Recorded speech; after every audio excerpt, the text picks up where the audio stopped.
This program is one of the earliest public access productions in the world, created by the citizens and community of Aspen, Colorado for the Grassroots Network. Please consider contributing to the restoration and preservation of 200 other Grassroots Network videotapes from the early 1970s. This motion picture record of life, history, and politics in Aspen and the Roaring Fork Valley is in critical need of permanent digital preservation. Please contact John Masters, Executive Director, at 970-925-8000 with your pledge toward this community archive project. The digital restoration and preservation of this program was made possible by generous contributions from John and Catherine Smith, Linda Maslow, Randy Bean, and Andy Stone, and a matching grant from the National Endowment for the Arts in collaboration with the Bay Area Video Coalition, San Francisco.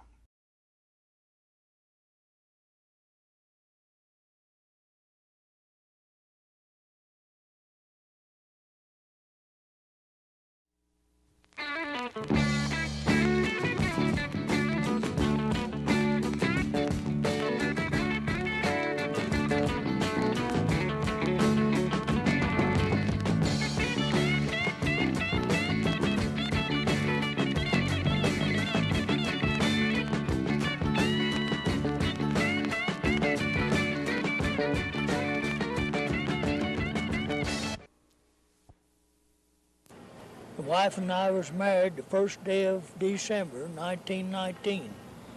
And we moved up on that old ranch there. And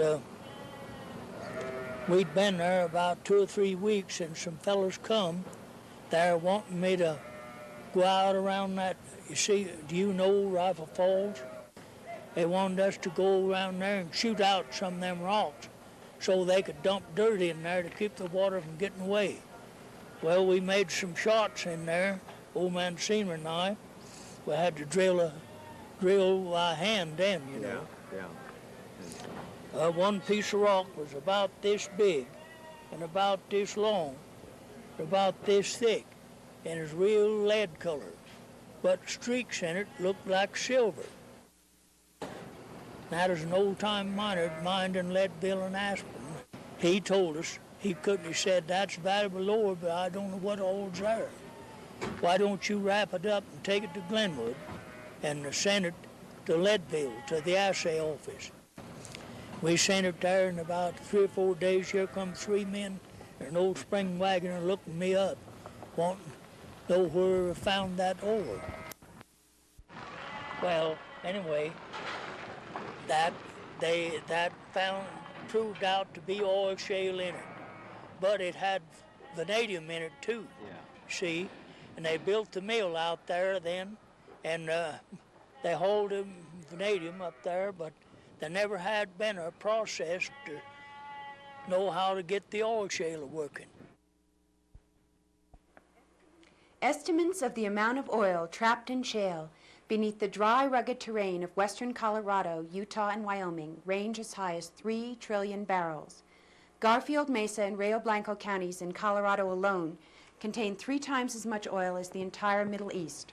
For half a century, residents of the region have lived with the prospect of oil shale development, but the expensive and complicated technology necessary for extraction have caused that prospect to remain a dormant dream. On January 8th of this year, 2 oil companies bid $210 million to lease a federal shale tract northwest of Rifle. The dream became a reality.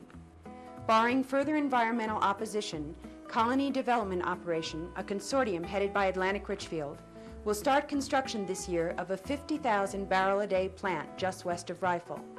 Tentative plans of other oil companies could lead to as many as 8 similar plants producing 850,000 barrels a day by 1987. State and industry studies predict an influx of population to the 3-county region of some 231,000 people in the next 15 years. Rifle, Colorado has survived the last half-century as a service town for the surrounding and now dwindling agricultural community. The 1960 census recorded Rifle's population at 2,270. By 1970, the town had added only 20 residents. for a total of 2,290. With the development of oil shale, Rifle's population could swell to 20,000 within 15 years. Rifle, boomtown of the 70s, is a look at some of the questions residents of one small town in the region have begun to ask themselves as they face the prospect of rapid growth. Where will the money come from to build the schools, hospitals, and water and sewer systems necessary to serve the newcomers? Will growth bring prosperity for all? Will the price be too high in terms of the quality of life? And, after years of waiting, people also ask, will it really happen? Will it come at all?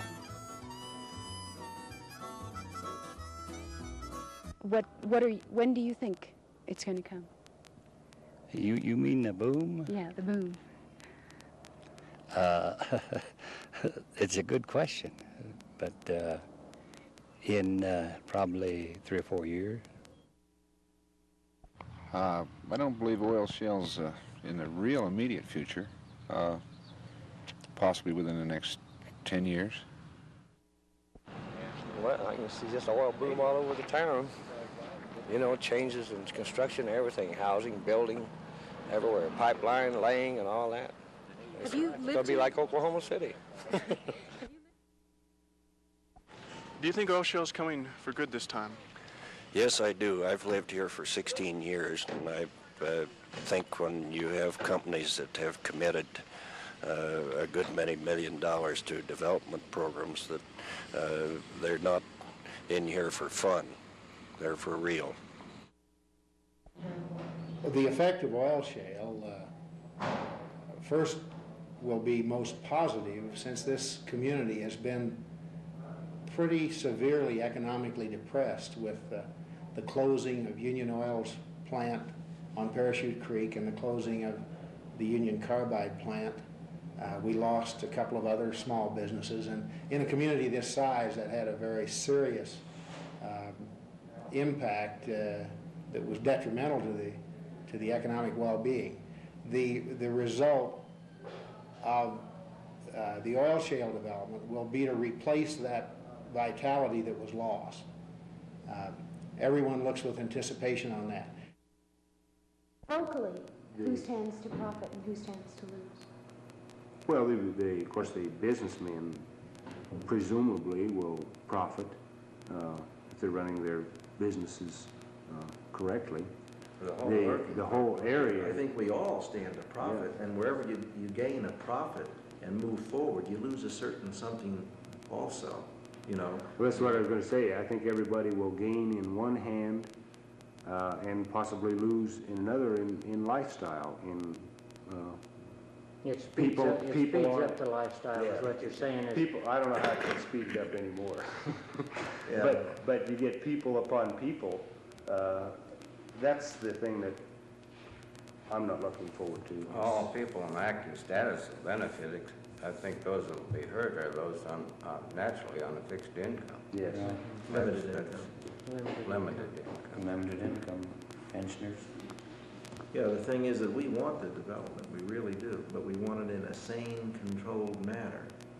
And we want to broaden our tax base, not only to do the things that have to be done, but to do the things that we've wanted to do for some time, but otherwise couldn't or haven't been done for the fact that there just has not been that kind of money in this area. Then I really do think it's going to materialize in something.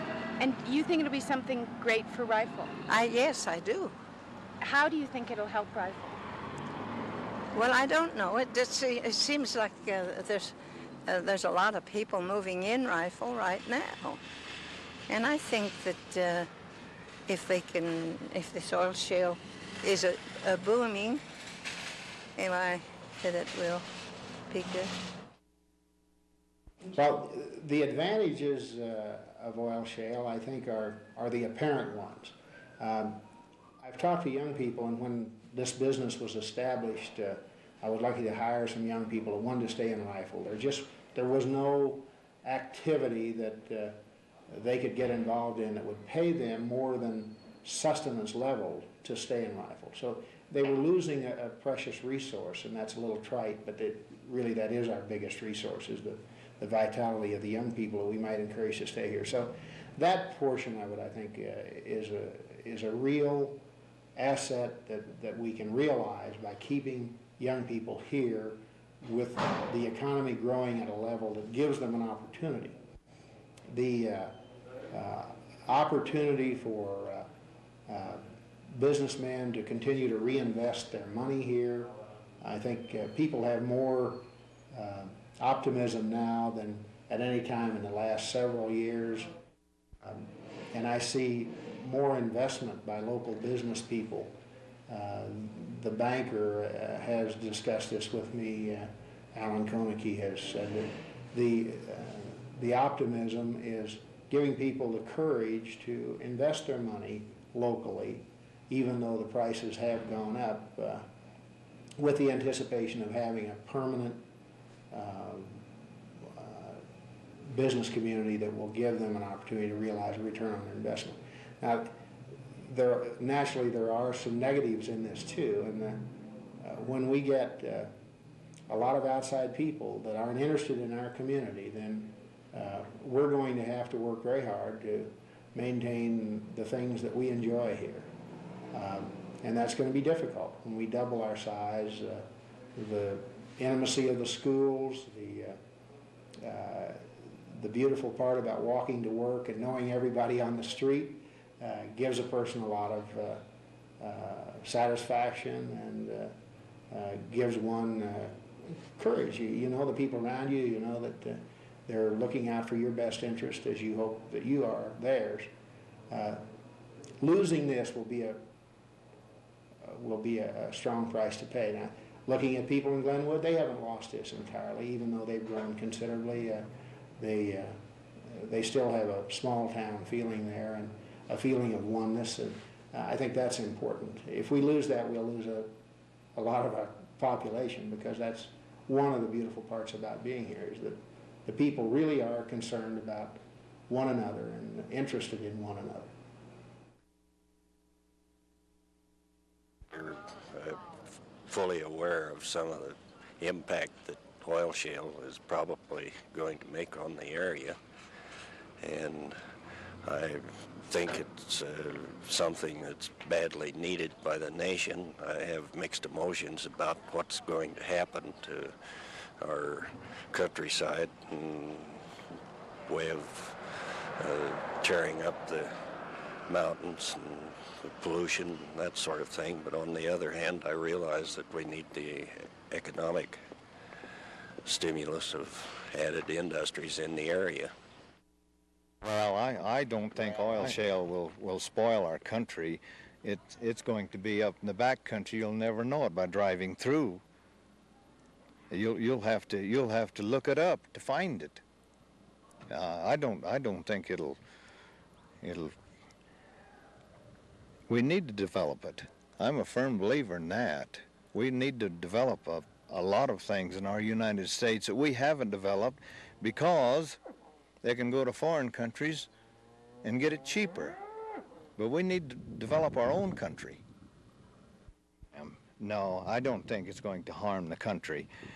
No, I don't believe it will. But I'm a firm believer that it will harm our society, if I may call it that.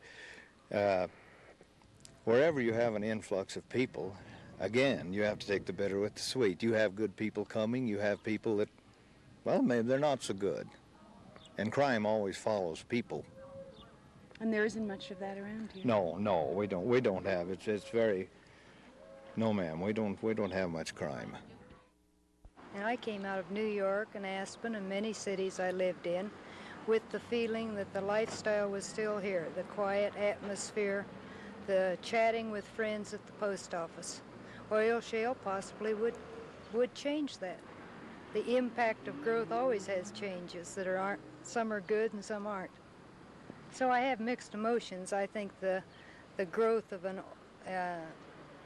oil companies or oil shale or fast moving could be disastrous to a small community that has had this lifestyle for years. And I think everybody in America is looking for roots, you know, for quiet life, for something they've captured. I did, to recapture a life that you had as a child. And I know that we have to look at growth and population and progress, but in my opinion, I think a fast-growing atmosphere of oil people and oil shale would have a change. That's just no real opinions, it's just selfish opinion. I hate to see change when it comes to something I picked for what I wanted after seeing the other side. How large a town would you like to see? I mean, Rifle needs to grow, but where would you like to see the limits placed on that growth? That's a good question. You know, I don't think, I think we all have different opinions on how large a town should be. I live here for one reason, that it is a small town. You know, my children are not numbers in school. That's important. We don't have the city problem or the urban problem as far as the heaviness of drugs, etc., in our schools is concerned here. And that's one reason I live here. And as far as it getting too big, that's a good question. I wouldn't want it to get too big. I really wouldn't. We don't have race problems. We don't have riots, you know, things like that here. At least at this point. I think between 8 and 10,000 would be more than enough people, you know, because I moved from Denver over here and I liked it the way it was. In speaking to the other members of the business community and other Rifle citizens, I don't think anyone wants to see Rifle increase to where it's larger than Glenwood. And Glenwood is not a large city by any dimension. But we feel, I think, in speaking to people that have strong feelings, I think somewhere in the neighborhood of 10 to 15% annual growth we can manage that would double the size of Rifle maybe in 5 or 6 years. And I just hope it don't turn out like Aspen or something. I'd like to maintain the country like it is as much as possible. I don't feel that we should have it just to ourselves to enjoy. I think it should be open to everybody, but I would like to see it general good control, and the ideal situation would be moderate controlled growth with protecting what we have and keeping it kind of like it is. And of course, I'm not a young guy just starting out. I'm established. I might look at this a little bit different if I were a little bit younger and I was thinking about staying in the area, because the biggest problem we have in our area is hanging on to our youth. When you think about being grown up, do you think about staying here in Rifle or moving someplace else? I'll move someplace else. Yeah, because I think this is going to be too big with the oil shale coming in. Well, how do you think the oil shale is going to change Rifle? Well, just more people, and I just don't like more people. I like a little town. It'll bring more people, and that'll be too crowded. It'll be like Denver, Grand Junction. Do you think it'll make life easier for people here? Yeah, but still, it'll give a lot of people more jobs. Is that something Rifle needs? Well, not really, because we don't have that many unemployed here. Everyone would like to see some growth. Now, I shouldn't say everyone. There are some people that would like to have Rifle stay as it is, but are realistic enough to know that this can't, in fact, happen, that we can just stay status quo. We'd like to see the area grow to a point where we could retain some of our young people, bring them back, have jobs for them to come back. I graduated in '52, and there was a class of 48, and there are 8 of those people still living within the Rifle area. And we'd like to improve that percentage. I think all of the people that live here want their children to be able to go on to school, but then they don't want them to have to stay away forever and if they get an education, they want them to be able to come back to their own community And live and build a future right here rather than doing it in Denver or Grand Junction or Omaha or somewhere like that. And if you get educated, we always said in the past that this was a good place for an uneducated person because they could hold a job and they didn't have to worry. If you educated, then you still had to come back and dig ditch or drive truck or be a carpenter, something like this. And if you can grow moderately to possibly 7,000 to 10,000 people somewhere in that neighborhood, you could have these facilities to where educated people could work, you know, like engineers and things of this. A community a little bigger where you could attract kids that have lived here that are doctors now. And they Instead of 2 doctors, you can have 6 doctors. You know, one thing I think that's bad about this is that your big outfits, your big monies come in and buying everything up. And which pretty soon they got the control of mostly available land. Trying to buy a home, and there's a little bitty yellow house up here, and they want $50,000 for it. And I just think it's ridiculous. I think it's terrible. How much would that house have sold for, say, a year or 2 years ago? I imagine about $25,000. Everything's just doubled. Even the rent. We're living in a dump because we can't find a place to live. You grew up in Rifle. Yes, I did. How have you seen it change? Well, it's not the people so much, it's the people that's coming in, I think, personally. Now, that's just a personal opinion, though. A lot of outside people have been buying up land in Rifle. How do you feel about that? Well, I think it's fine if they put it to a constructive use, but don't raise the prices quite so much. It's really ridiculous. What does your husband do here? He's a driller out of town on that rig, and he makes good money, but not good enough for this area. Quite. So we're going to leave here about when this job's over, and we're going to go to Wyoming. We've looked forward to oil shale development for quite some time now, but naturally we didn't expect all the speculation we've had in real estate here. That's made it rather rough on the local people. You know, when big money comes in and buys up everything, it's kind of hard for the people that are living here on the salaries they live on in Rifle. We've been a regressed area for many, many years now, and that's a well-known fact. But as far as it harming us, I really think we need the industry. If Jim mentioned before that the young people couldn't stay here, well, that's because there was no work, no jobs. We can't. Well, I think the fact that land speculation itself, that land has doubled between 6 to 8 months ago, you know, during this period of time, is going to do 2 things. It's going to do one, it could eventually bankrupt our elderly people that live here. You know, the tax base would be so bad they couldn't afford to live here. Number 2, I think that a young couple with a couple of kids would have a hard time coming in and buying land here now to settle here. You know, on the income that this area, you know, the average income right here, until shale comes. Yeah. But it's not here now. But I think the tax base will get better. Our tax base has been terrible for old people in this area. Well, it has to improve with people coming in. No, not at this point. Not at the point. And with the land doubling in price, I don't think it's going to help any of our older people. You can't stop the speculators, and they'll probably continue to speculate.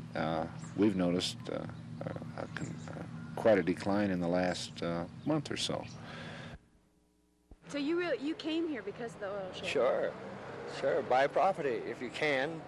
And if you can, you just have to wait to buy you a piece of ground somewhere. Have you been able to buy these? Not yet. Not what I wanted. I want some property that nobody else wants. That's when the prices are usually richest, when nobody wants it. Then when they want it, it's really high. The prices have been going up quite rapidly. Oh, the food here, about 3 boxes of groceries cost me $62.50 for a little 3 boxes of groceries. You wouldn't believe it. What about the land prices? Have you been following them? Yeah, they're up. They're way high. I wouldn't want to say right now what they are, because they change every other week. People have lived through this oil shale boom for so long that it's kind of like the story of the crying wolf. However, these people and speculators have come in and purchased this land, and the land costs have skyrocketed. It's like the instance they're telling you about this 12 acres that a year ago we could have purchased for $12,000, and that would probably have been negotiable. The price tag on it today is $115,000 for the same. Well, this is one of the problems that I think that we've had. That there's been big money associated with Aspen and Vail, and these people are close and handy, and they come right down here and push the prices completely out of reason as far as the people that are here locally, and they have enough contacts they can push the prices even farther. So if something doesn't happen and the ground is all raised and the building, the prices are raised, well then you're paying an inflated tax. It's terrible. And if nothing happens, where are you then? People can't afford to live here. You're left holding not only people from those communities, but your oil company's done the same thing. So the question of buying the property and hold is a question of manipulation, as I see it. They'll buy the property at an inflated price and then put it back on the market, but they're establishing the market. Yes. And they're profiting by the retailing of land. If you're a rancher out here and your neighbor's selling out and his property lies next to you and you would like to have it, you can't pay the price he's going to get for it. You can't. You couldn't even pay the interest on it off of this place.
The First Colorado Corporation, an Aspen-based real estate firm, bought out 2 local rifle realtors and has purchased $300,000 worth of property in the city, plus a number of outlying ranches.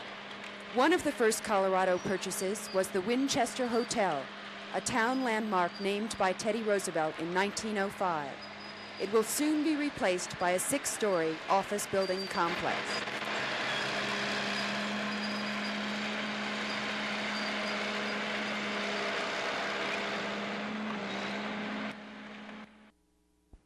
We asked the Aspen office of the First Colorado Corporation to talk about its interests in rifle. We were refused an interview. Bill Dunaway, publisher of the Aspen Times and an investor in the rifle community. Bill, would you describe your interest in rifle as speculative? No, I wouldn't. I purchased a newspaper down there 14 years ago, and we've been operating it ever since. And I started the cable TV system when I started the one in Aspen. But I wouldn't call my main interest down there speculative.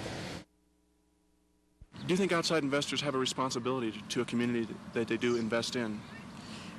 I think they do. The problem is having the outside investors realize that. I think looking at Aspen problems, you realize that the people come in and invest because they think it's a good way to make money. And it's infrequent that an outside investor will try to do things compatible with the goals of a community. How do you think rifle can control its growth? What do you think it, as a town? You know, I think planning is the name of the game, and I think through adequate planning and land use is got to be part of the answer. Do you see that happening now? Well, I think we're started in the right direction. I think we have county planning now, which we didn't have before. We have 3 planners, from what I understand. And I think we're getting started anyway on it. Our city fathers are well aware of the fact that we need this planning. Now, our problem has been, of course, we don't even have the money for planning, you know. You really have to get down to the bottom of it, and that's fact. We need help for the planning that we need here. I think they're going at it with COG and all these things, but so far we haven't had any help at all. And at the point we're standing on right now, Rifle is really not in any position to take on very many water meters or sewer users or any of those things. This is expensive equipment and things we need. We don't have that now. Not to mention our schools. Not to mention our schools. I think, our schools are overcrowded, almost at capacity now. So, what's the answer there? Again, planning, but we need the funds. And so far we haven't received any help from the state or the federal government. Just a lot of talk. We can and will control, I think, the rate of growth in Rifle. We've agreed, I think, generally, the Planning Commission and the City Council has agreed to annex just enough ground that can provide services, that we can provide services to and provide educational facilities for. And we have done that now. We have 3 parcels under study. 1 has been annexed and 2 more have been given favorable consideration. And I think there's general agreement that we will not annex any more into the city nor provide services for any more until we have a master plan that tells us how well we can manage the growth and how fast we want to grow. Bob Butowski, Garfield County Planner, assigned to Rifle. Talking with the City Council and Planning Commission members and the City Manager of Rifle, it's quite clear that they're feeling the first effects of this change, and what in essence becomes my first priority in talking with them is problems of annexation, because the problems of annexation involve a number of very important decisions that are internal to a city that they must make before they can say yes to an annexation or no. That's where the abstract issue of growth becomes very concrete, when there's an annexation petition for the Planning Commission members and they have to recommend the City Council. Before I started the job, the city went through a very heated and meaningful discussion and adopted a large annexation to the city, which in effect used up the options that they have to add any more people or any more potential people to their water and sewer systems. We asked State Legislator Mike Strang if Rifle could actually control the way it will grow. Well, probably just as well as Aspen's been able to determine the way it wants to grow. As you look around you, you can call that growth, or you can call it chaos, you can call it whatever your point of view is. A city usually doesn't plan its growth and probably shouldn't beyond being sure that certain bad things don't happen. They ought to respond to initiative from its residents. And for a community leaders, whether they be county or city, to adopt the posture that they're going to determine how the growth is going to be is an imposition of government on private citizens. It's intolerable. The West Colorado Council of Governments has been involved with planning for oil shale on a regional basis. Late in May, we spoke with Pat Halligan, director of COG. Of course, one of the frustrating things that we've faced here, and perhaps the frustration is even more so with a mayor or a county commissioner, is that a great deal of lip service has been paid to local government by state, by the oil companies, by the federal government, that they will be working with and through very closely local units of government. We're finding more and more each day that this is not the case, that in far too many instances decisions are being made in Denver that have a great significance to us over here, and yet we haven't had any input into it. We have tried to get information from the oil companies concerning their timetables or concerning air quality data that they have gathered, or water quality, and to date we really haven't received that kind of information. and yet there seems to appear in the paper almost on a daily basis reports of meetings between oil companies and state agencies or the federal government revealing the kind of information that we have been trying to get from the oil companies for some time. It's, again, a real source of frustration for a mayor who has a constituency that expects him to be on top of this kind of thing and to be able to make some decisions when we can't really get at that kind of information. And I suppose there's some feeling that we really don't have the abilities or the capabilities over here to handle or understand the information, even if we had it. So as a result, things are taking place in Denver that without any kind of input from us.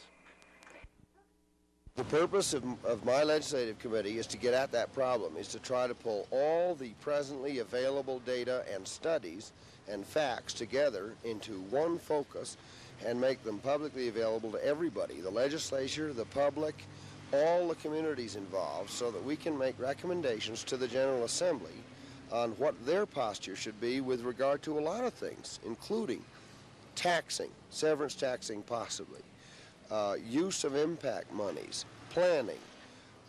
It's the policy of the governor now to utilize the councils of government as the focus for distribution of help to communities. So that's really what we're trying to do right now on a crash basis, and the reason I asked for this study was to do just that, to pull it together so that there is no central knowledge of basically what's going to be happening with either the oil shale or the coal.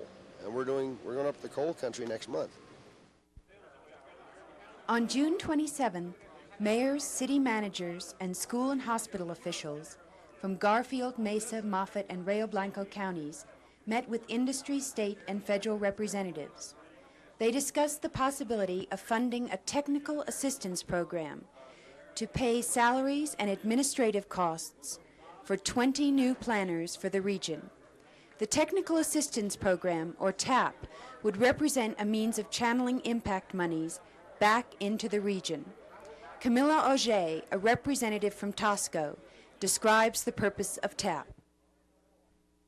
I was saying that when it became apparent that much of the funds that were coming through the long bill for planning were going to stay in state agencies, which is certainly a necessary part of the planning, it seemed a useful next step to begin working on the possibility of getting some funding which would bring some planning capacity into the region to increase the momentum of planning right at the local level. That seemed to be something that everybody agreed was needed. And as you know, a number of planning and research studies have been done by the so-called Governor's Monitoring Committee, which represents the combined interests and funding of the federal government, the state, and the industry. And those seem to have worked pretty successfully. So the thought was to use that same structure and to get a joint program going funded by the industry, the state, and the federal government, who could all work together on aiding the region in increasing its planning capacity. The whole heart of this program is the notion of local decision-making and bringing capacity right to the local agencies here in the region. And one of the things that makes this a complicated program to get off the ground is that being the heart of the program, it takes a lot of talking to a lot of different people and a lot of decision-making and discussion over a long period of time so that everybody can be involved in the thing.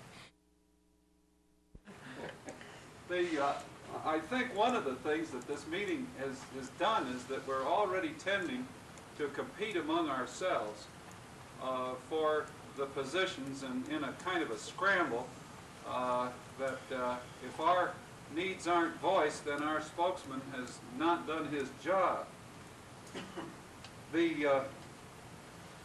None of us, I trust, have given up on other means of trying to take care of the needs of our communities or the planning effort. This is not designed as a replacement for the planning programs of the counties or the schools or the colleges or of the communities, but a way to supplement the perceived serious need for immediate help. Don Rapp, the newly appointed oil shale project coordinator for the governor's office. This shopping list, I feel very concerned because I agree with Mr. Cooley. This has proven to be almost a divisive effort. Now, that doesn't mean that there aren't legitimate needs for 5 people on one staff in one county, but that may very well be that, folks, we can't give you 5. The program just isn't going to stretch that far.